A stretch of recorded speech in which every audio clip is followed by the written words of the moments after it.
ਜ਼ਿਲ੍ਹਾ ਨਾਰੋਵਾਲ ਅੱਡਾ ਡੁਮਾਲਾ। ਅੱਜ ਅਸਾਂ ਇੱਥੇ ਇਫਤਤਾਹ ਕੀਤਾ ਹੈ ਅਲਹਰਮ ਇਲੈਕਟ੍ਰੋਨਿਕਸ ਐਂਡ ਸੋਲਰ ਸਿਸਟਮ। ਕਦੀਰ ਭਾਈ ਇਹਨਾਂ ਦੀ ਦੁਕਾਨ ਹੈ। ਜਿਹਨੂੰ ਸੋਲਰ ਦੀ ਜ਼ਰੂਰਤ ਹੋਵੇ ਸੋਲਰ ਸਿਸਟਮ ਦੀ, ਉਹ ਕਦੀਰ ਭਾਈ ਨਾਲ ਰਾਬਤਾ ਕਰੋ। ਸਿਆਲਕੋਟ ਦੀ ਤਰਫੋਂ ਆਈ ਹੈ ਤੇ ਬੈਂਕ ਅਲ ਹਬੀਬ ਹੈ ਮਸ਼ਹੂਰ ਅਲ ਜਮਾਲ ਬੈਕਰੀ। ਇਹਨਾਂ ਦੋਵਾਂ ਦੇ ਸੈਂਟਰ ਦੇ ਵਿੱਚ ਇਹ ਦੁਕਾਨ ਹੈ। ਮੇਰੇ ਖਿਆਲ ਨਾਲ ਅੱਡੇ ਡੁਮਾਲੇ ਤੇ ਇੱਕ ਹੀ ਦੁਕਾਨ ਹੈ। ਹਾਂਜੀ, ਇੱਕ ਹੀ ਦੁਕਾਨ ਹੈ ਨਾ सोलर दी। ਬਾਕੀ ਕਦੀਰ ਸਾਹਿਬ ਤੁਹਾਨੂੰ ਦੱਸਦੇ ਨੇ ਕਿਹੜੀ ਚੀਜ਼ ਇਹਨਾਂ ਕੋਲ ਮੌਜੂਦ ਹੈ। एक मिनट बिलाल भाई, है हमारी तरफों गिफ्ट है थानू जी, सोलर वाला चूल्हा है। ठीक है, ਮਿਹਰਬਾਨੀ।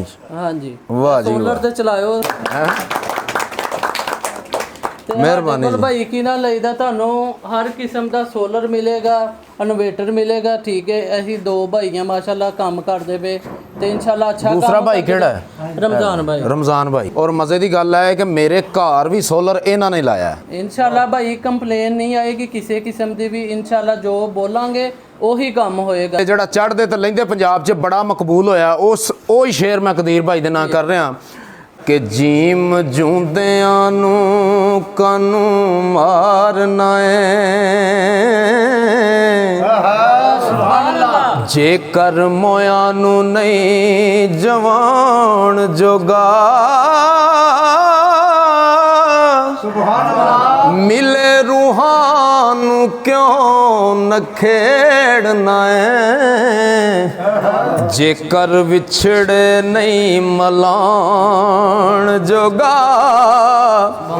ਬੂਹੇ ਸਵਾਲੀ ਨੂੰ ਕਿਉਂ ਝਿੜਕੇ, ਸੁਭਾਨ ਅੱਲਾਹ, ਜੇਕਰ ਪੱਲਿਓਂ ਖੈਰ ਨਹੀਂ ਪਾਉਣ ਜੋਗਾ, ਉਹ ਬਾਬਾ ਬਿਧੀ ਚਲਦਾ ਬੱਦੀਆਂ ਬੰਦ ਕਰ ਦੇ,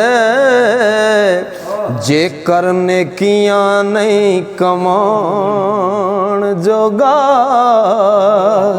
ਕੋਸ਼ਿਸ਼ ਕਰਨਗੇ ਤੁਹਾਡੇ ਨਾਲ ਜਿਹੜਾ ਨਾ ਪੂਰਾ ਤਾਮਨ ਹੋਏ इंशाल्लाह। ਤੇ ਤੁਸਾਂ ਇਹਨਾਂ ਨਾਲ ਜਿੰਨੇ ਵੀ ਦੋਸਤ ਵੇਖਣ ਵਾਲੇ ਨਾ, ਤੁਸਾਂ ਇਹਨਾਂ ਨਾਲ ਇਹ ਤਾਮਨ ਕਰਨਾ ਕਿ ਵੀਡੀਓ ਸ਼ੇਅਰ ਕਰ ਦੇਣੀ ਹੈ। इंशाल्लाह। ਮਿਹਰਬਾਨੀ।